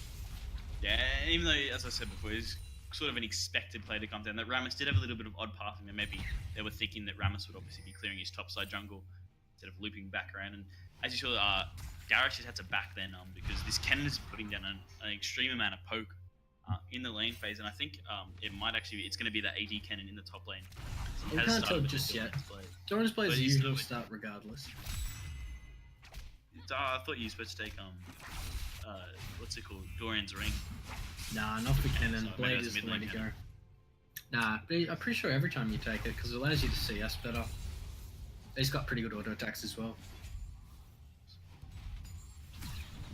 You see, maybe in the mid lane now, TF maybe looking with cannons. He roams up, will be spotted out by the wall. Yeah, can he get away? Looks like he will be able to. TF sticking a little bit too close to the wall. See a lot of work grand now for the Talia. Good to get her to shove that way back. Been put underneath that turret by this TF for a significant amount of time. Both Talia has got a big CS lead though on this TF. Obviously, it may be attributed to the kill coming down as well. Oh, Ramos coming in. He flashes forward, gets the taunt down and the knock up. But Bumming's here as well. He's going to help keep Cataclysm alive, and it looks like there might be a fight happening in the bottom lane as well. It looks like nothing's going to come out of either of those 2 engages, and everyone's just going to reset. However, that was the flash used by Ramos. There is a big CS lead though for the carries on the side of Deakin University, obviously. Oh, hang on, Darius might be able to get this out. He's got his ultimate, and the bleed burns, and that's a kill going over to Darius, capitalizing that early game Darius power. Yeah, Cannon staying a little bit too late then after, not really, after that earlier gank did get him a little bit low, so maybe staying around a little bit too long, but in the end, good punish there from Darius to pick up the kill in that. So yeah, it looks like both teams coming out swinging with their early game plays. What? The knockup just misses Janna there. See him getting better as now both bot lanes do have their summoners back, except maybe the flash from Tristan, but was using that engage to pick up the Zaya kill, so maybe looking for another all in here soon, especially now that both teams are looking towards that level 6 power spike. We can see, looking at the bottom lane, the flash for Tristana is still down, and Summoner's coming up on Deakin's side here. They might perhaps try to go for an aggressive engage, especially considering Tim Danklin here is only level 4, so they do have the advantage in that regard. I think there's still another 2 waves until they do actually get that level 6 on the side of the duo there, while Tristana is a lot closer than both of them. So if Tristana does have even though Janna's are also massive engage, but the amount of disengage from Tristana's ultimate as well is Wait, hang on, really that's a flash. Oh, A little bit unnecessary, I think. yeah. No, that was maybe misclick. Oh, maybe got a little bit scared because his utility is a little bit low. So, especially now both these mid laners have level 6, they should be looking towards a play for in one of the side lanes. The Weaver's Wall and obviously TF's R as well. Destiny, both really good roaming abilities. We're looking to get something started pretty soon now. And it looks like Morellonomicon is going to be the rush item for Itachi here. Pretty questionable, I'd say. Wait, hang on a minute. Wait, Tim Danklin getting knocked up by Rioli here. The Ignite comes out. Janna going down really low. Looks like that might be a kill going over to Hazard. Rioli secures that one. Bowser going down low as well. However, he gets the Buster Shot off for the kill on Desire. Bombing trying to get what he can done, but does he have enough to gap close? And no, he does not. And it's going to be a 1-for-1 trade in the bottom lane. Yeah, it's, especially see the using that level 6 power, so like Zaya only just. Hang on, Darius, he flashes forward. Kennen pops his ultimate to get the stun down. That's a big ult coming up from Darius. Does he have the Q to be able to finish it off? And no, he doesn't. Will the bleed be enough to finish it up? Probably not. However, it's ticking down. Looks like Kennen's going to be able to get away just in the nick of time. Might be overstaying here a little bit, though. The Kennen not wanting to farm to the turret, but he's just being zoned off and just losing time at the moment. He's just going to have to E right away and lose even more than if he just backed before. So a little bit of an overstep from Kennen. He's going to lose a little bit more from that play than just his life. As you see, now the different CSDs sort of turning around back into the favor of the Bears, and they've turned around this gold lead as well. Sort of got their shutdown goals from the early kills on their lane opponent. Zaya's died 2 times here in this bot lane, which is not what you want to see from your AD carry, especially getting the 2 kills onto the Tristana, who definitely looking to ramp up. And she looks to maybe to complete either the IE or her static shiv as the first item. Whoa, the big Zephyr coming out from Timmy Boy in the mid lane. Wee. Summon Airy just popping his health bar.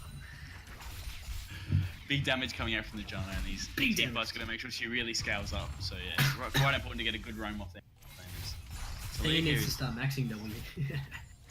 Max it first. Yeah, who needs shields on Janna? It's not just a shield, but she can also do damage too. Trying to prove that to the rest of her team. Shields are for supports, needs the carry, and he throws another Zephyr out. The ult pop from Zaya, but the feathers are wide. He tries to flash to get something done. Nice ult coming out. Mad Dog going to get the knock up down. The taunt comes out. Bowser coming through with the auto attacks as well. Another Zephyr coming out for the multi-slow.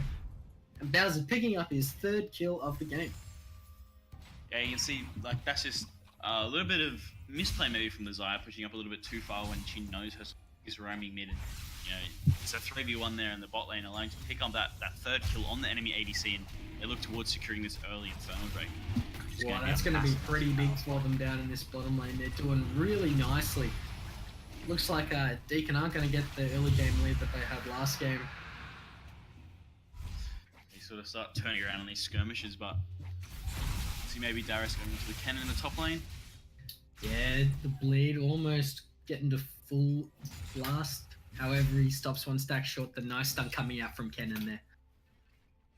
And you see this Darius is just so oppressive in this laning phase. It's really denied a lot of CS from Kennen. Got a almost 30 CS lead on his lane opponent. There's maybe Kennen catch up a little bit through this wave, but not too much. But getting a kill over him as well.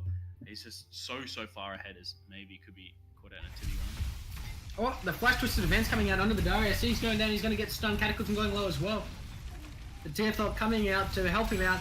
And that's a kill going down on the Cataclysm. Darius still alive. Can he bring out the Q? No. Bombing gets a reply kill. Charlie coming up with their ultimate as well. Danky might be going down as well here. He throws the red card out. However, it looks like Talia's ult just came a little bit too short. Itachi here getting Danky down really low. The stun comes out Ramos coming in as well, but he might be getting caught out as well. Mad Dog getting knocked away for some reason. Twisted Advance coming forward, and it looks like it's going to secure the kill, and that's 2 kills for Bombing. It's a 3-for-1 in the extended trade there. Really, you can see the potential of those mid laners. They're just both using their R's to get up there.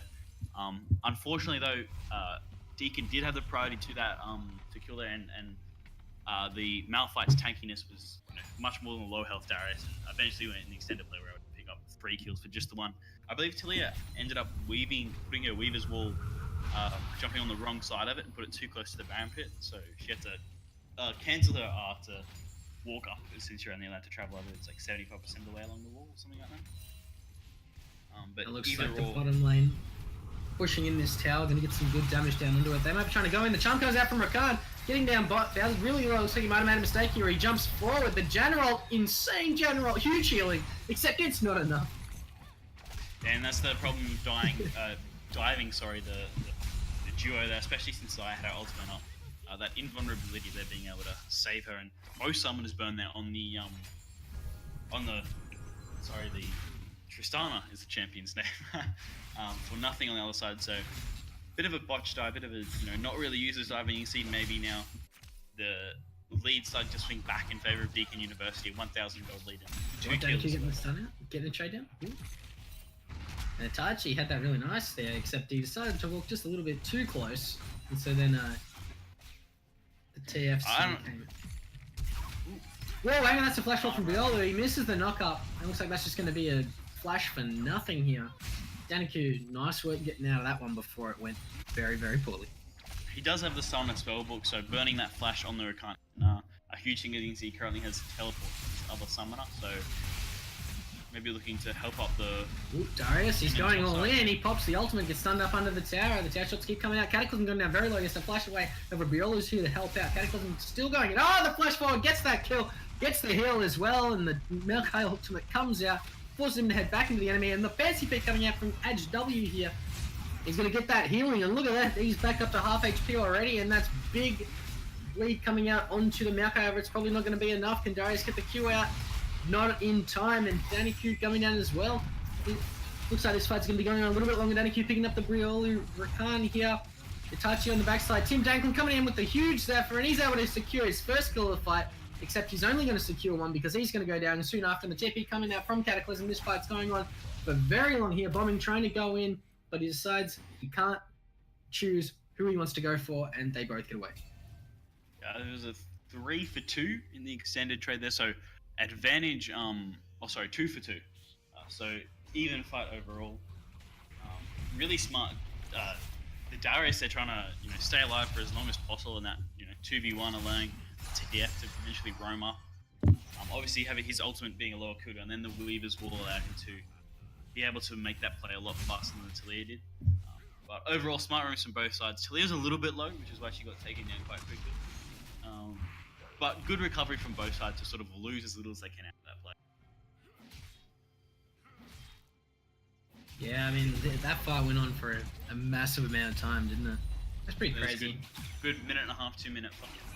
I mean, it had enough time for Kennen to die, respawn, and then TP back into that again, as we do see from the extent of that little skirmish there, the bot side has roamed up to the top side, and they're able to secure first brick for the Bears as they look to maybe close out this series. They do currently have a small gold lead of only 500, but they do also have an Infernal Drake, so as we get later into that could be more and more as the second Infernal Drake is spawning. Wait, are we getting 2 Infernals? Hang on. Wait, oh. But meanwhile, Darius getting engaged on by the Zaire Khan. Anaku coming out to try and turn this one around, and it looks like he's going to be successful. The heal's coming out from Darius, keeping him alive. Another stun coming out from Daniku. That was a very nice turn coming out. Yeah, this Daniku's ultimate been really, really well timed in this space. He's always used it as a reactive the ultimate, slightly better than using it proactively. On the TF especially, and Tim Danklin, the Zephyr won't save him today. Gets caught out trying to get some vision control. Yeah, as you can see, that 2 for 0 in the bot lane there. Obviously 2 for 1, I guess, if you count the Jana death across the map. But overall, it's just the amount of control that this Darius is bringing. He's quite fed at the moment. 131 PS, 323, and now he's picked up the second turret of the game for the Bears, and they are really just sort of running away with this lead, and there's not much that Deakin can do to sort of stop them. As you say, they're going to try and get something done. Malkael coming out. Darius here about half HP. He might be the victim of something. However, it looks like it's not going to happen. Twisted Advance coming out onto the Rammus. Rammus is still pretty squishy at this point, only with the Barmy Cinder. And it looks like they're not going to be able to get anything done. It's going to be a waste. Yeah, the Rakan jumping around everywhere, trying to find an angle for an engagement. Doesn't seem Oh, to but he find goes in onto Daniku here. Itachi getting some big poke down. It looks like Daniku's going to be the first casualty of this fight. Kenanalt has come out. Will Deakin look for more? And it looks like they're going to peel back as the disengage comes out from the Yeah, Bears. it's a great Zephyr there to disengage the entire fight. As maybe, as you see, the fight is currently on around this second Infernal Drag. Oh, hang on a minute. See, told you, that is a squishy Rammus right there. And Darius is going to be going down as well. Whoa, the ultimate tornado to keep him away from the charm. What a legend. And look at that, that's a 3 for 0. Oh, Bowser trying to get some damage down on the Briolo here. However, the rest of the team there as well. He managed to jump away from the stun. And it looks like Deakin are going to be able to secure their own Infernal Drake for this. But can we see the ultimate tornado come out from Team Danklin? And no, Smite is too strong. Yeah, and you know, in the end, the Infernal Drake is picked up, so we're even up in Drakes now. Kill advantage to the side of Deakin University, but still looks slight goal here. Oh, hang on a minute. That's a flash forward from bombing here. However, not enough gets done in follow-up. It's going to be a waste again. Tristana too safe with that rocket jump, so he's able to just get out of there as we see maybe looking for a reset here on the side of Deakin. No, they're going to stay around. The zoning flash.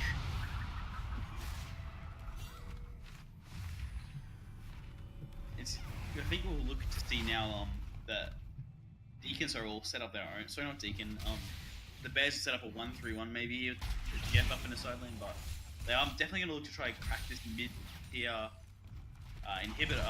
mid turret, the last outer turret for them to get. Maybe look towards Rift Herald to try and help them out with that objective. As Deakin not going to go and check it. And Yeah, just going to give that one over for free, it looks like. I don't think they have any vision of it, so there's some question mark things coming down maybe. Riolu could get caught out here, has been spotted out on a... But just back away and get away with it. They're going to give the Rift Herald over to the Darius. Maybe look towards this mid lane turret now.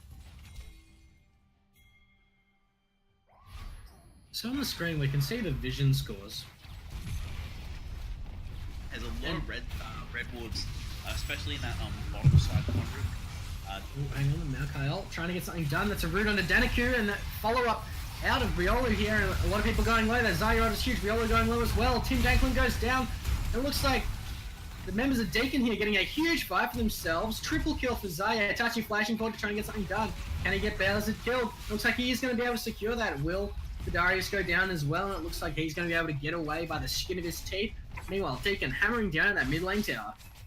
There was a really, really good engage from Briolo there on the Rakan. You know, the amount of engage and ability to get in and out on the Rakan is so huge. You can see the amount of damage coming out from Zara in that last team fight.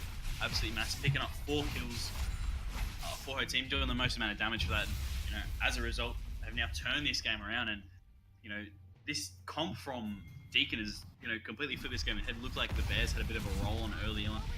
Looking like they might snowball this game and start some TFL coming out onto Itachi. He gets the red down, and can he get that follow-up? And it looks like he will be able to get that down, get a reply kill, try and scraping as much as he can from the bottom of the barrel. Oh, the flash stun coming out for Daniku. It looks like there's going to be a kill going over. Looks like he was not satisfied with me scraping the bottom, saying he was scraping the bottom of the barrel. He decides to get another one to turn that into a much better reply. To a 2 for 0, and you know, just as I start to praise Deakin, maybe looking to sort of take control of this game, start cracking the base. The Bears come back with a great play like that, and you know might be looking to back the tier 2 line of Deakin University. And the Rift Herald does get popped in this bottom lane. Not going to need it though, sort of charging into nothing, Shelly, but maybe they're going to shepherd it up the lane a little bit more. Bombing going a little bit ahead of his team here. Ram is still not overly tanky at the moment. He is still going for that armor first, and it doesn't matter because this cannon is actually AP, so he's super squishy. Bombing going down very low as well. Bowser probably going to get a kill off this explosive charge, but he doesn't end up getting it. And then Bowser going down as well. 1 kill. Yeah, 2 for 1 there. Oh, sorry, 3 for 1. Sorry, a little bit of an overstay there. I reckon they should have just taken that turret back off, but had the Rift Herald, they thought, oh, maybe we can get a little bit more and maybe Looks like the retreat Darius being might go called out. down as well, or he could try and turn it. Danaku coming out with the blue card in the back line. Looks like he's going to get stunned up now, and that's another kill going over to Zayo, 7th of the game. Yeah, very big overstay there from the side of the Bears, and this game is just in a balance really. It's just basically running around killing whoever and also win the game. Yeah, This is the turret goal- lead, obviously. The kill lead is with Deakin. Yeah, the god lead is pretty even. The Yeah. turret lead that the Bears do have. Definitely going to be interesting as you move into this mid to late game sort of phase. 3 items being completed on the 2 carry. We're looking towards completing that 3rd item, both the carries. Definitely going to be interesting to see how this game goes, especially the amount of damage output this Zyre is unleashing in comparison to the Tristana. Obviously, Tristana did get a little bit ahead. Oh, hang on. Dangler being engaged on. He flashes away. The stun might come out. Talia being able to secure that one. Come on, Dangler. You got 7 deaths on it. Janna, what are you doing? Yeah, you can see the Jono is just way too squishy to mobile there. Push up by himself. An easy dive there, especially on how low that turret was. They do fend them off from this bot tier too. Maybe keep a little bit more integrity to that turret.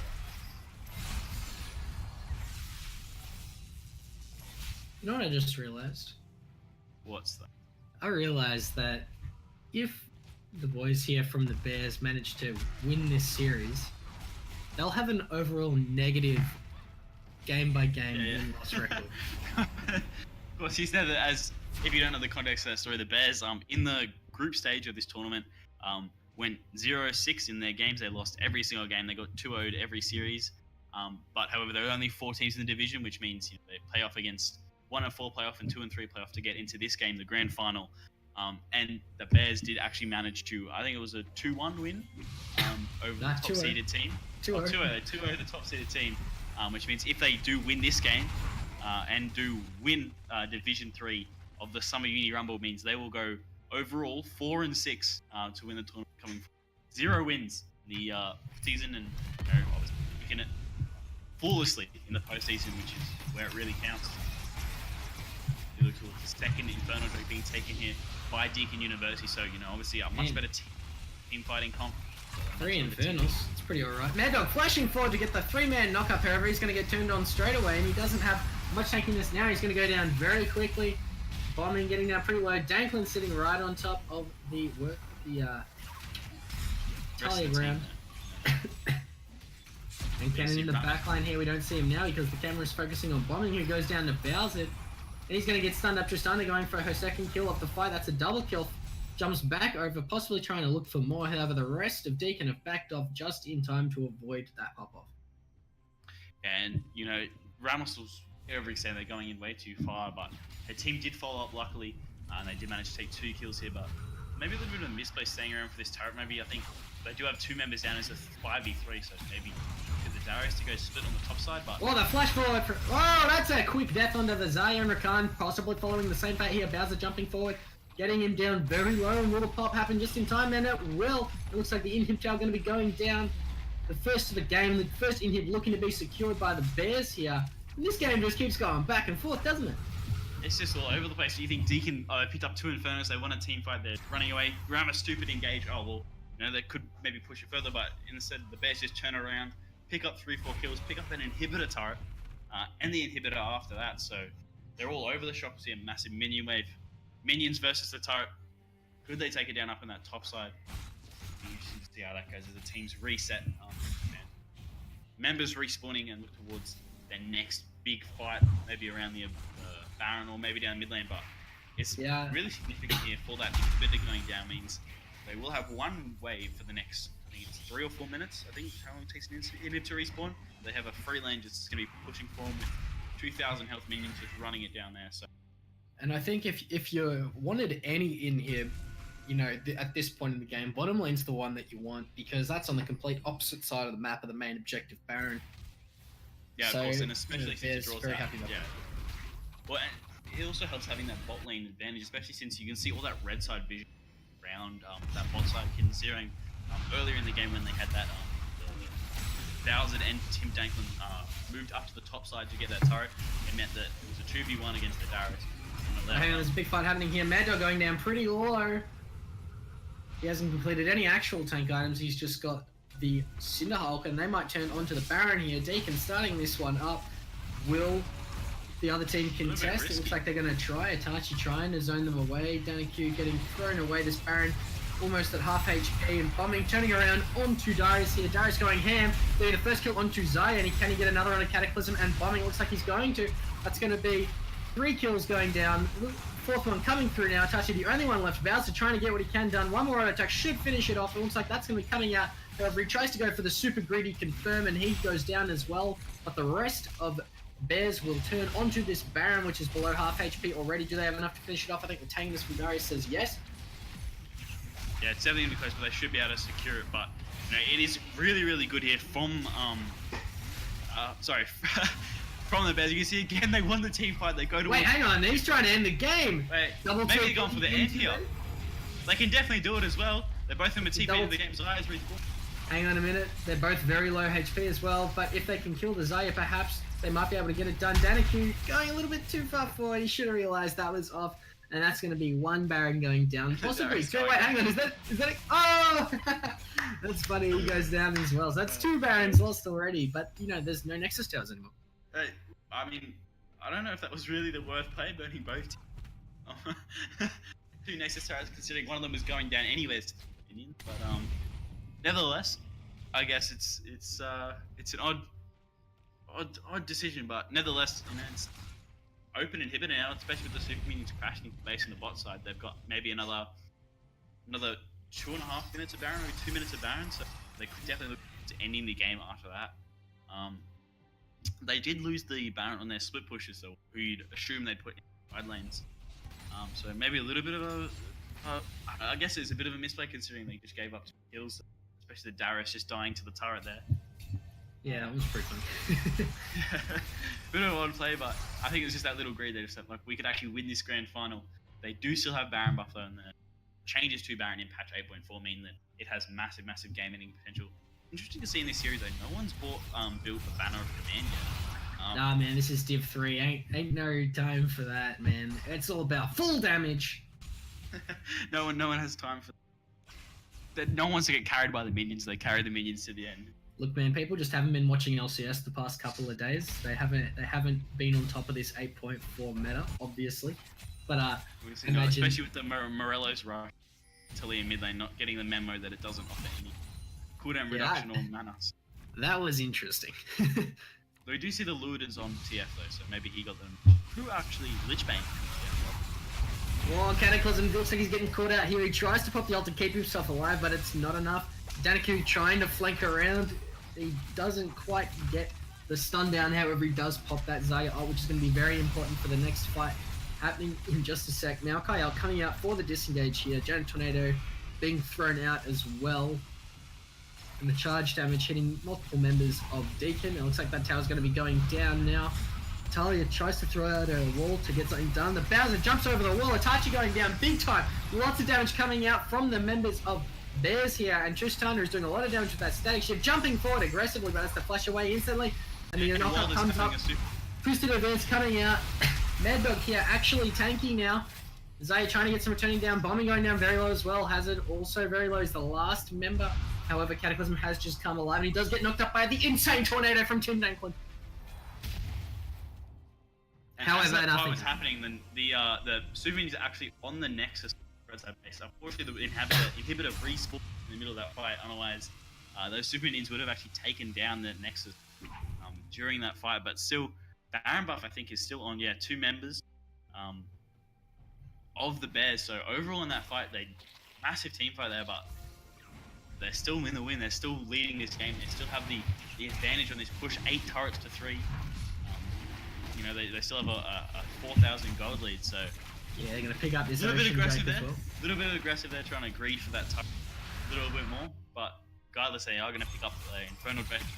Ocean Drake, even up the Drake score. 2 Drakes apiece. And you know, Deakin definitely. Not Deakin.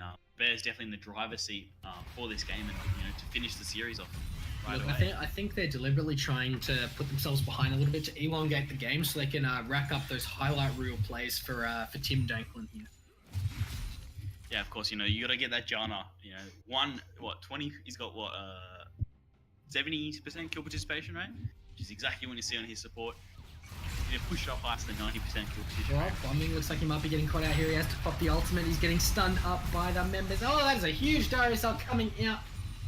And Mad Dog trying to get something happening. He's going to try the engage. The minions get out of his way as he tries to knock into them deliberately, it seems.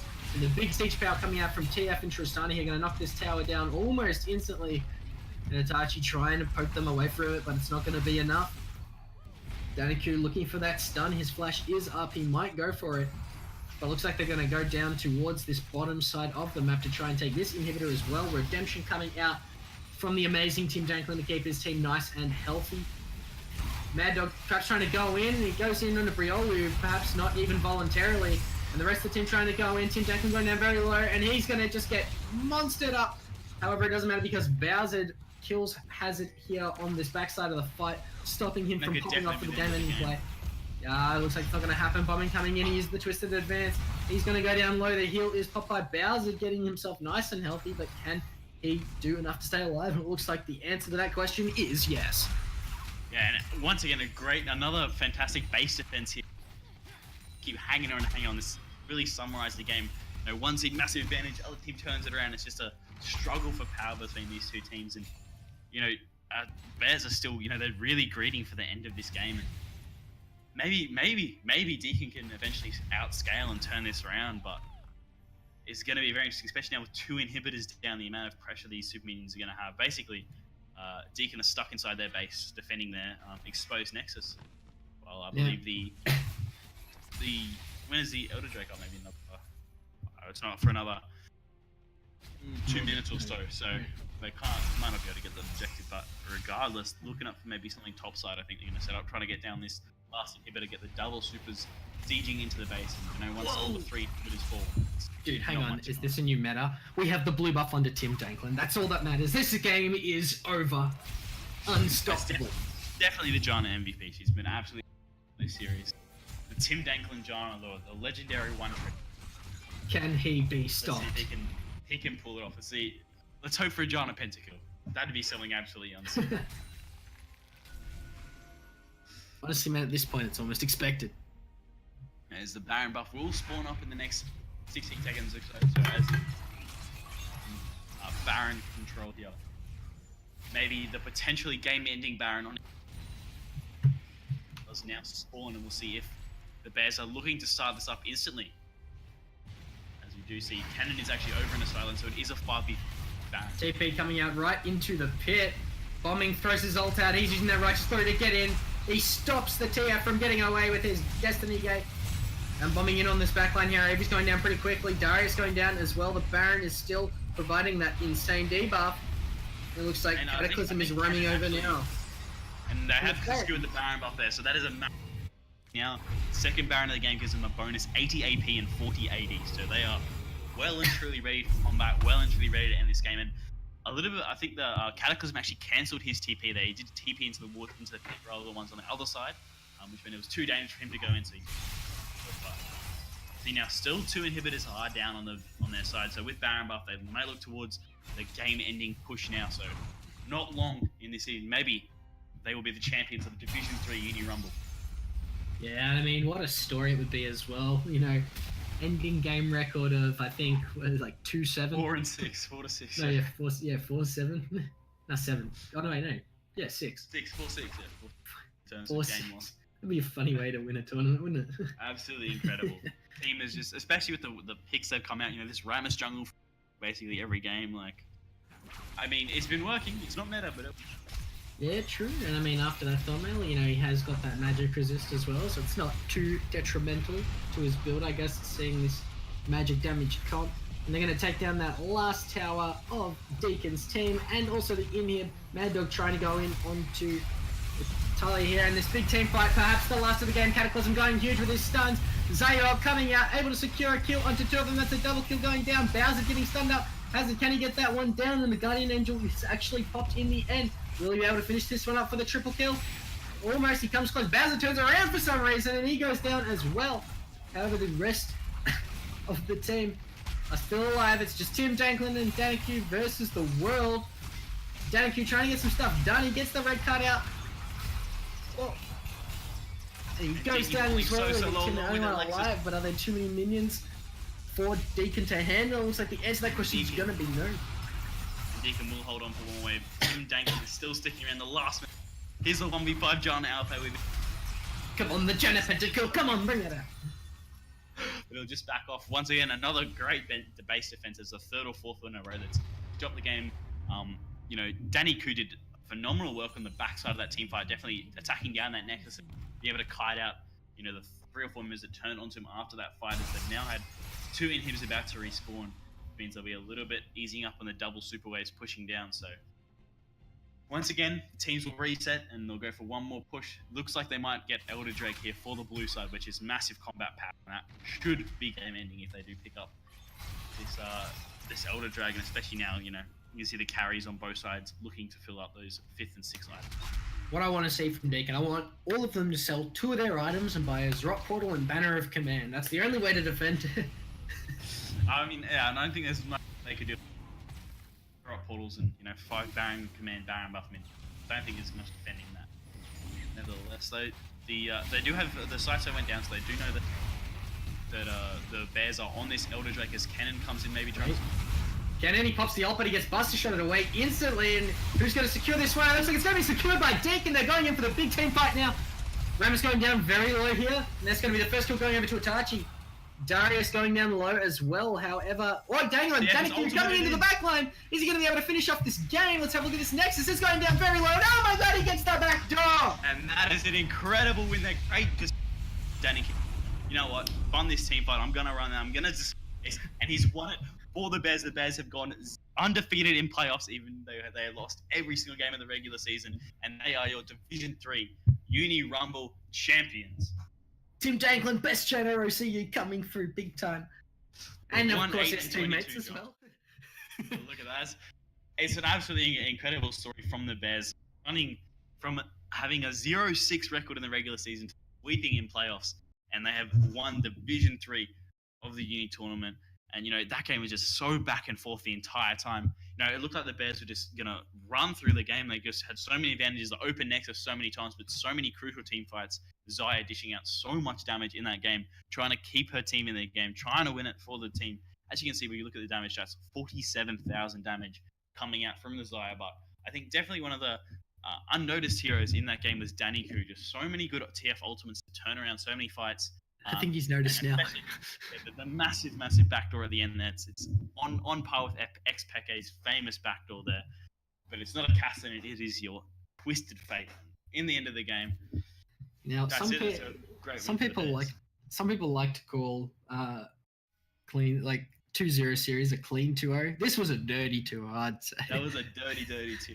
dirty 2-0. Tough fought down in the trenches, and at the end of the day, they came away with the win. Yeah, absolute fiesta, not a siesta. Lots of action all throughout the game. Never let up. It's good fun. Great game. A really good game, and thank you for everyone for tuning in. That is the end of the Division 3 Uni Summer Run. Your champions are the Nobody Bears, and a phenomenal playoffs run from them. We thank you for tuning in, and from both of us here tonight, we'll see you next year when this tournament returns. Thanks for tuning in. Good night. See you later.